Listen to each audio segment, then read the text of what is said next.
সন্ত্রাসীদের কালো হাত তাই আপনারা সকলে আজকে প্রতিবাদ মিছিলে সন্ত্রাসী আমরা প্রতিবাদ মিছিলে সবাই অংশগ্রহণ করে ব্যবসায়ী ভাইদের আমরা প্রতিবাদ মিছিলে অংশগ্রহণ করে বিক্ষোভ মিছিল করুন। শিশির জাহারুবের হামলার প্রতিবাদে আজকে আমরা একটা জনসভা, প্রতিবাদ সভা এবং মিছিলের আয়োজন করেছি। স্বতঃস্ফূর্তভাবে টর্কি বন্দরের সমস্ত দোকান বন্ধ করে রেখেছে।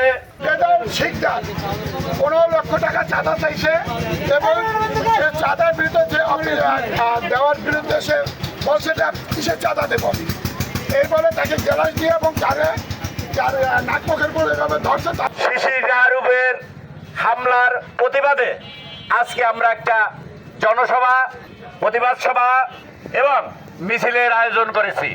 স্বতঃস্ফূর্তভাবে টর্কি বন্দরের সমস্ত দোকান বন্ধ করে রেখেছে এবং উদ্বেগটা ছিল আমাদের পুলিশ প্রশাসন, অর্থাৎ আমাদের সাবেক এমপি বর্তমান তথ্য সম্প্রচার মন্ত্রী জনাব জহিরুদ্দিন স্বপনের কাছে আবেদন করছি, এই সন্ত্রাসীর প্রতিবাদ আপনাদের মাধ্যমে গড়ে উঠুক, এটাই চাই।